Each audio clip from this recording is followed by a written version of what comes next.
Assalamualaikum warahmatullahi wabarakatuh. Selamat datang Bapak Ibu sekalian. Kita kembali lagi, kita bertemu lagi di webinar kali ini. Yang akan kita bahas adalah menumbuhkan minat baca dan literasi siswa secara efektif. Baik Bapak Ibu, tanpa perlu berlama-lama, untuk mengawali pertemuan kita pada kali ini, marilah kita berdoa menurut ajaran dan kepercayaan kita masing-masing. Berdoa dimulai.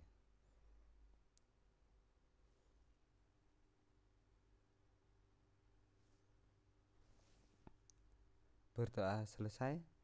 Baik, terima kasih Bapak Ibu. Oke, kita mulai menumbuhkan minat baca dan literasi siswa secara efektif. Nah, menumbuhkan minat baca dari peserta didik ini sangat-sangat sulit Bapak Ibu. Karena apa? Karena kalau menurut saya itu peserta didik kita itu cenderung melihat dan mendengarkan.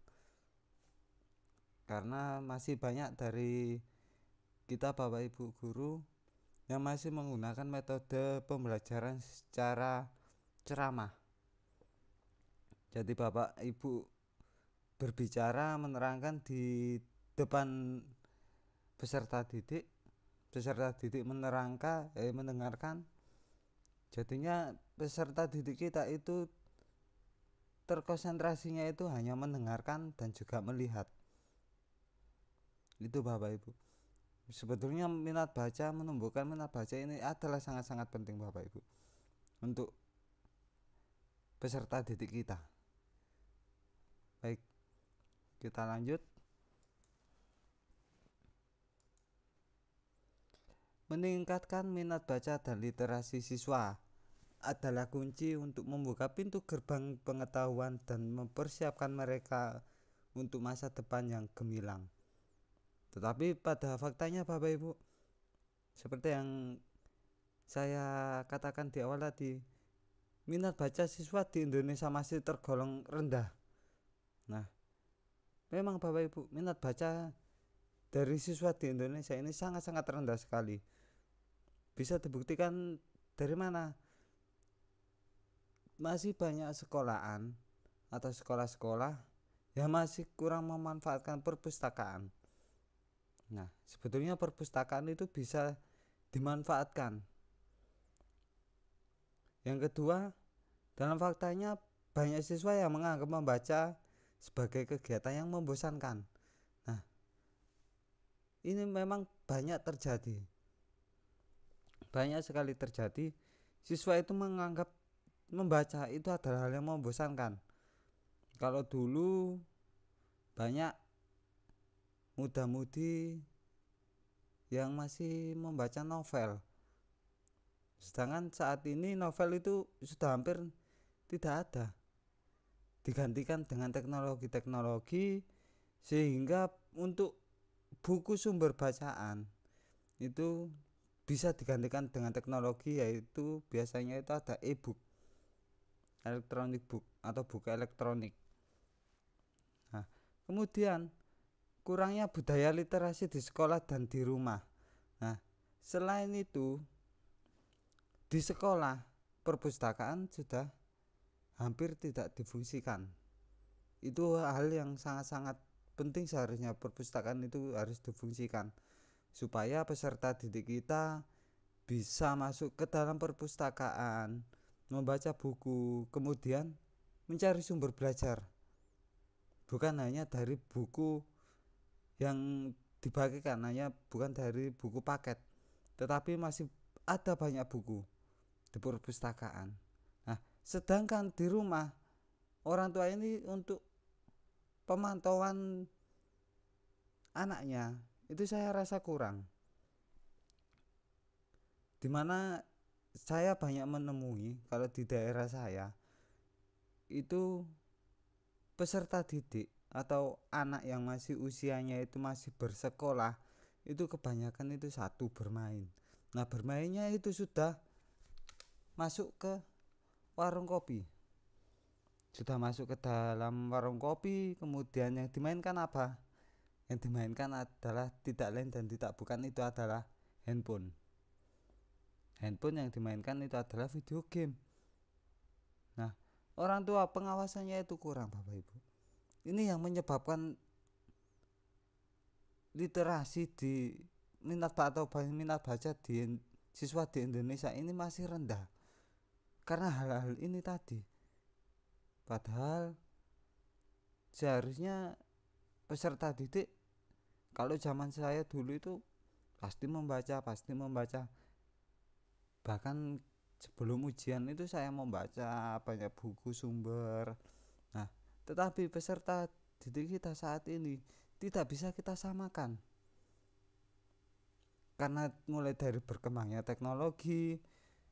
Sebetulnya untuk perpustakaan yang kurang berfungsi, Bapak Ibu, kurang difungsikan, itu kita bisa mengalihkannya itu di dalam kelas. Itu mungkin kita taruh sebuah sudut baca, Bapak Ibu, dimana sudut baca itu kita sisihkan sedikit ruang di dalam kelas, dimana di tempat tersebut ada beberapa buku bacaan yang mungkin sebelum pelajaran itu kita bisa memandu peserta didik kita itu untuk membaca. Jadi sebelum kita mulai pelajarannya, peserta didik kita itu alangkah lebih baiknya itu berliterasi terlebih dahulu. Terserah mereka, kita bebaskan.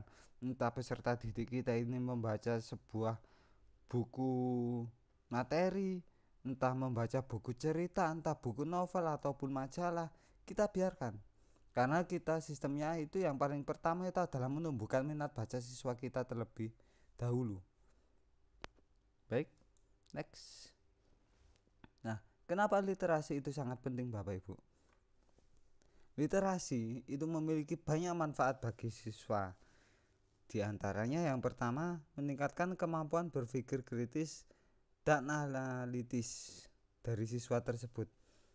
Jadi dari semakin banyaknya sumber buku yang dibaca oleh peserta didik ataupun siswa, itu semakin mengembangkan kemampuan peserta didik kita itu untuk berpikir secara kritis, Bapak Ibu. Dan juga sesuai analisisnya. Jadi peserta didik kita itu bisa menganalisis dari sumber buku yang telah dibaca. Ini dapat ditingkatkan melalui literasi.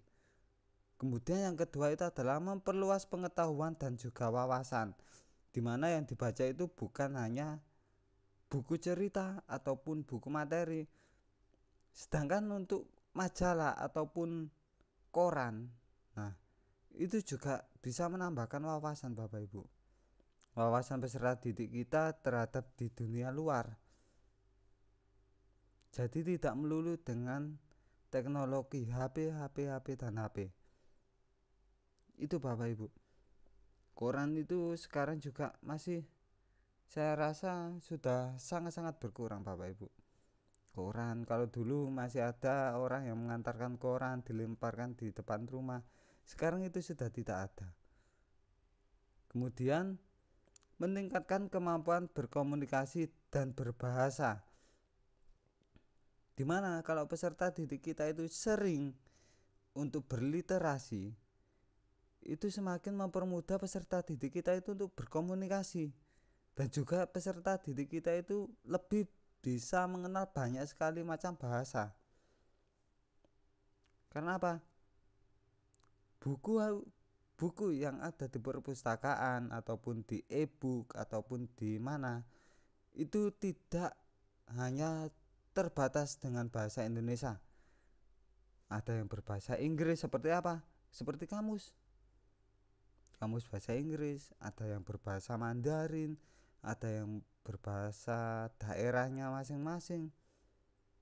Nah, ada banyak sekali bahasa yang dapat dikenal oleh peserta didik kita.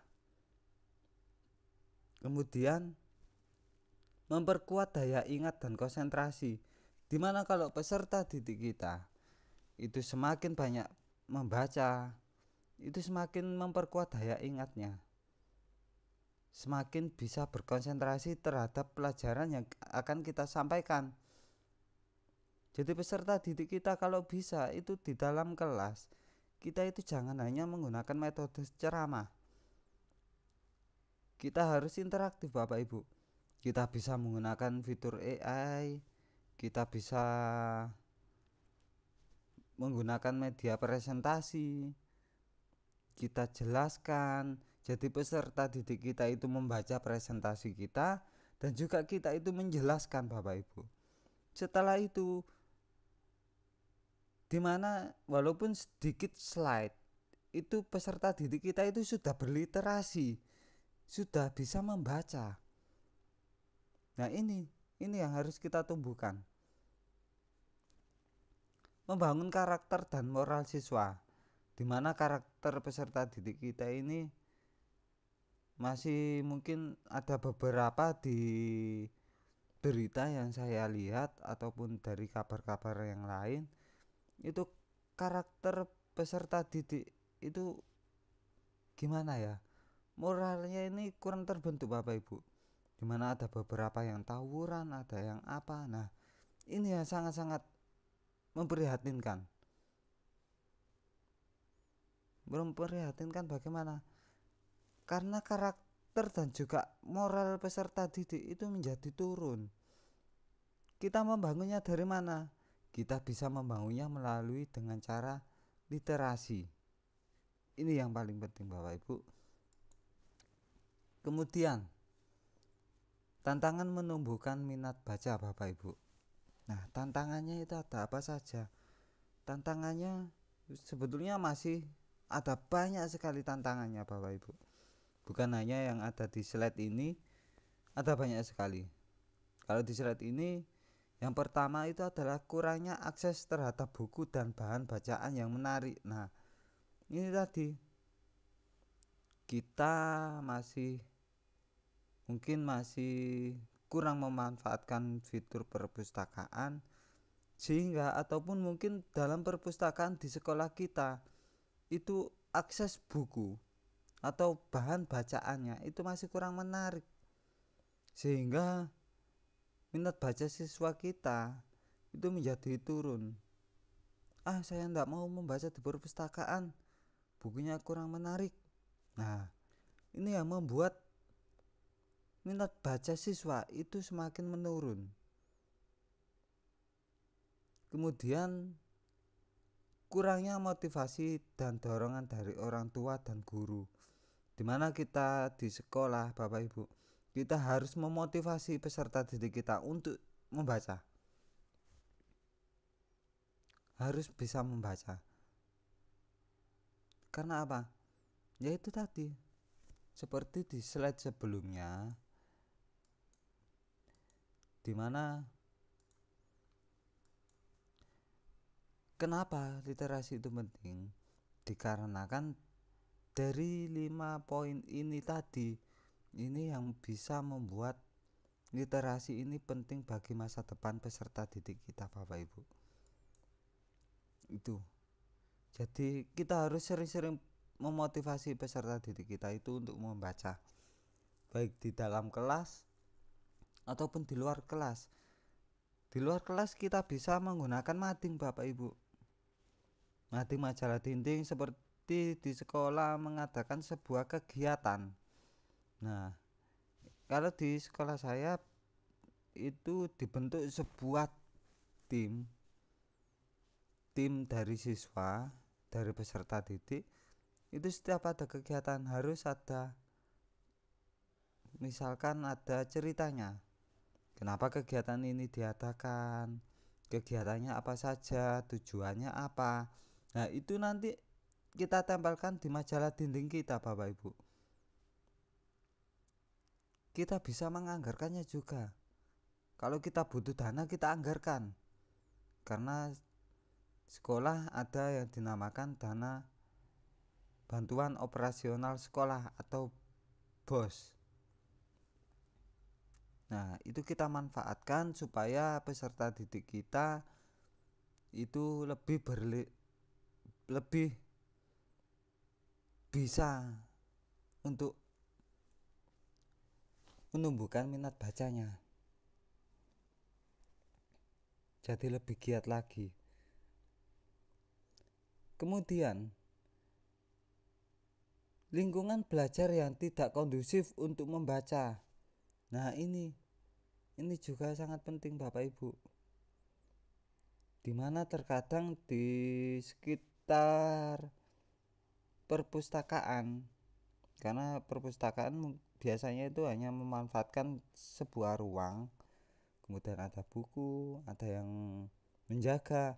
Nah, kalau yang menjaga ini tidak bisa membuat lingkungan belajar yang kondusif untuk peserta didik kita membaca, itu peserta didik kita itu jelas akan merasa terganggu. Maka dari itu kita kita tidak menggunakan perpustakaan kita tidak aktif.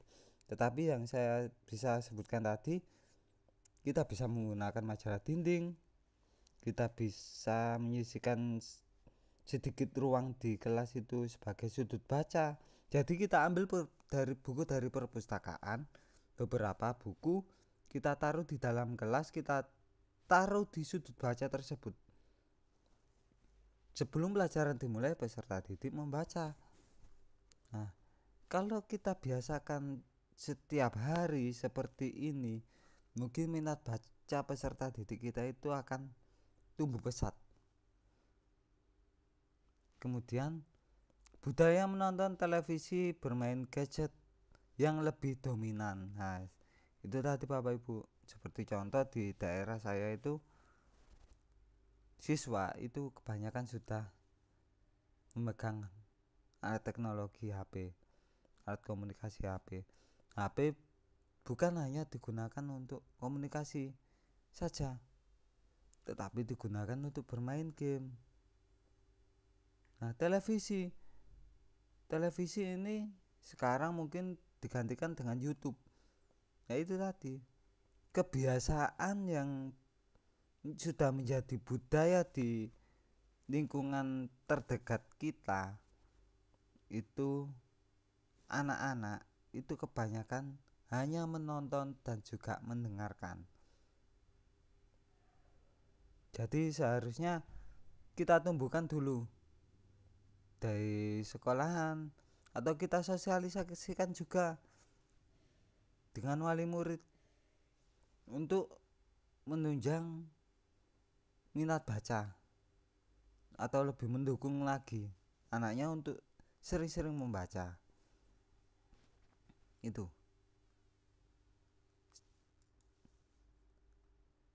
solusinya menumbuhkan minat baca. Nah, solusinya Bapak Ibu, yang pertama itu adalah menyediakan akses yang mudah terhadap buku dan bahan bacaan yang menarik.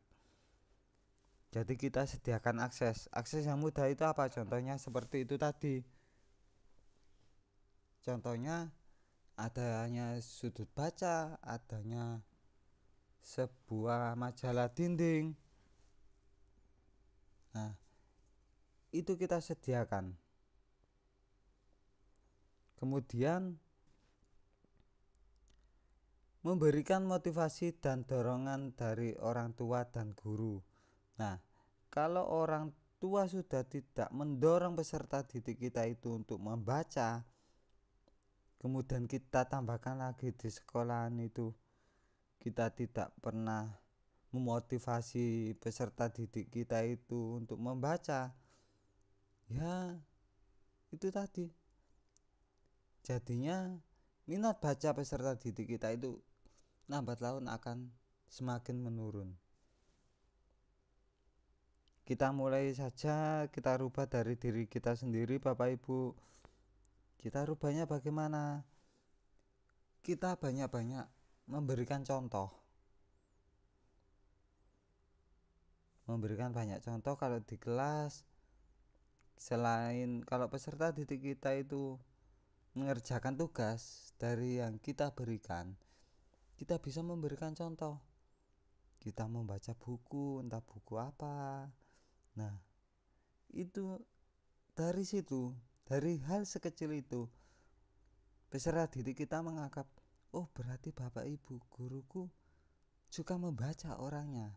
Nah, kenapa aku tidak suka membaca? Nah, itu yang harus kita berikan motivasi dari hal kecil itu bapak ibu. Kemudian yang ketiga adalah menciptakan lingkungan belajar yang kondusif untuk membaca.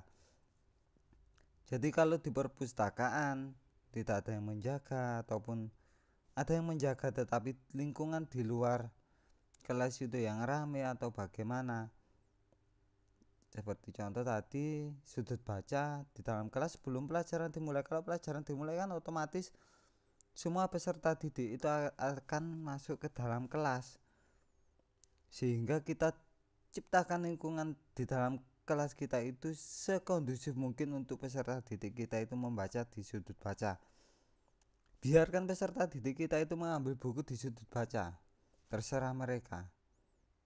Kita beri waktu 10 menit atau 15 menit supaya peserta didik kita itu terbiasa untuk membaca di setiap awal pertemuan di dalam kelas.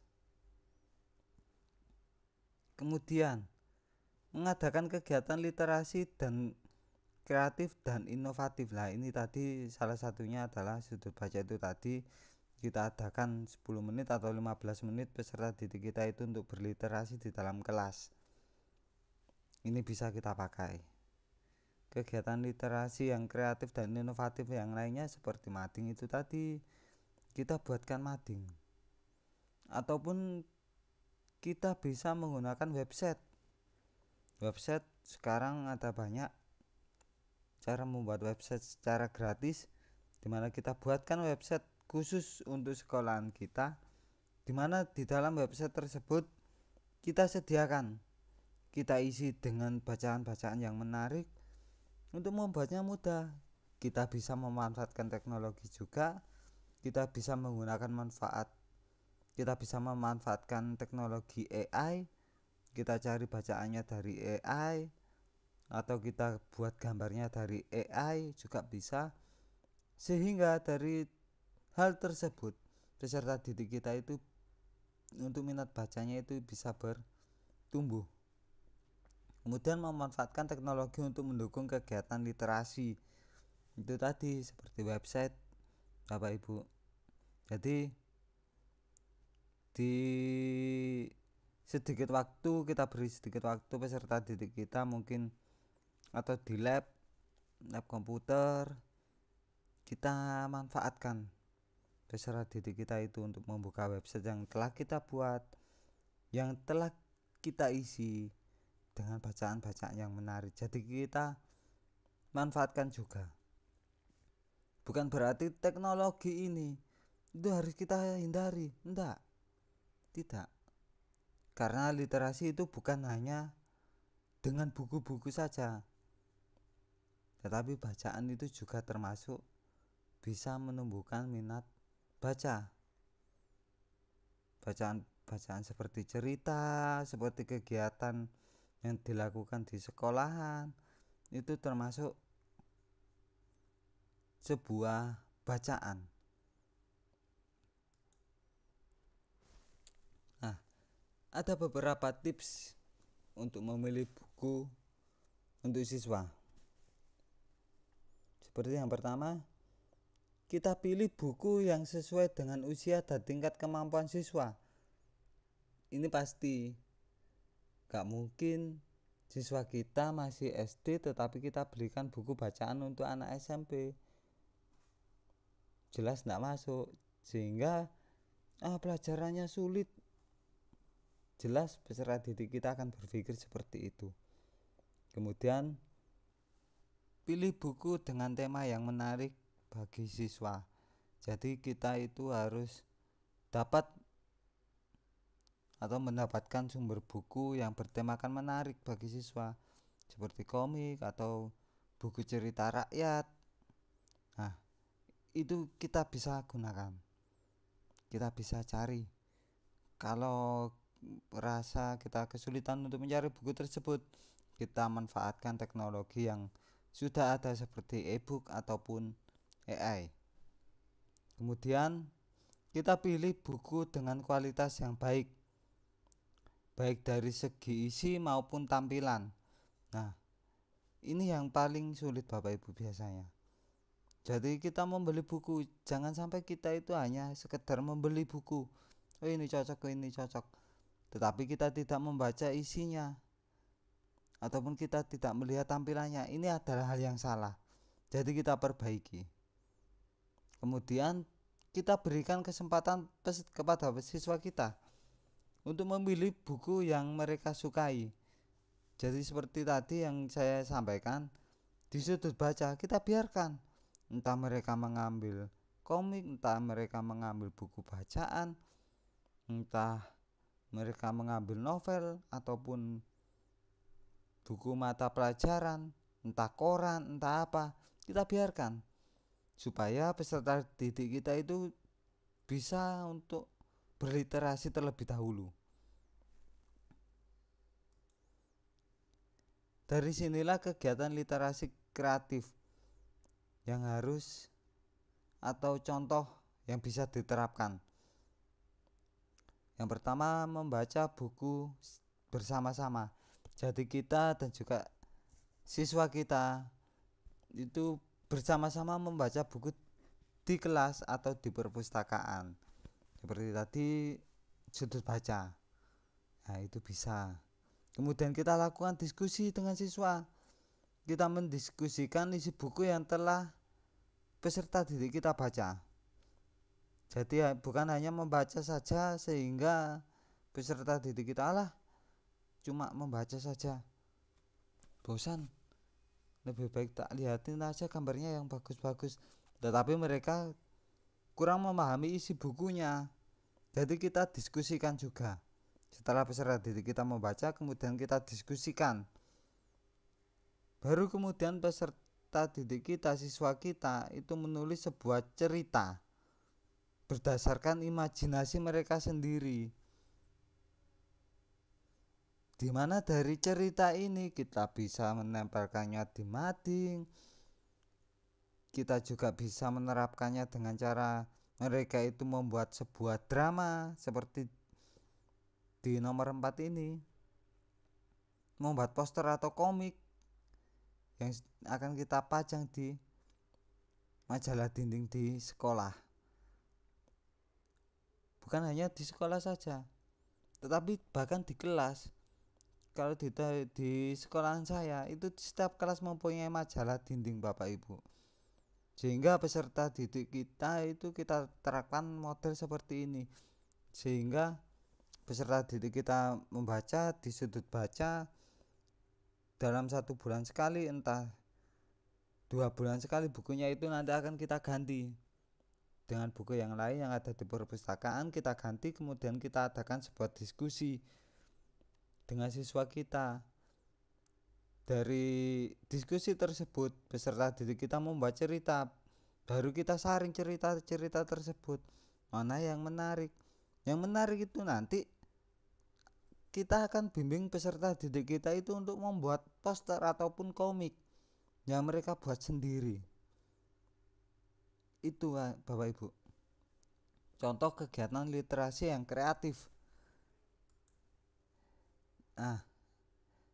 Menumbuhkan minat baca dan literasi siswa adalah tanggung jawab bersama. Bukan hanya tanggung jawab peserta didik kita saja, tanggung jawab bersama. Maka dari itu marilah kita bersama-sama menciptakan lingkungan yang kondusif untuk membaca dan mendukung siswa untuk menjadi generasi yang literat. Cukup sekian Bapak Ibu yang bisa saya sampaikan dan juga bisa saya kasih contoh. Mungkin ada salah kata yang saya sampaikan tadi, saya mohon maaf sebesar-besarnya. Untuk Bapak Ibu jangan lupa untuk mengisi link presensi yang sudah kita tempelkan di deskripsi video dan juga kolom komentar, yang nantinya juga kita akan share melalui saluran WhatsApp dan juga channel Telegram resmi dari Berkah Belajar. Cukup sekian Bapak Ibu, saya akhiri. Semoga ilmu yang kita dapatkan ini bermanfaat bagi kita semuanya. Wassalamualaikum warahmatullahi wabarakatuh. Salam literasi.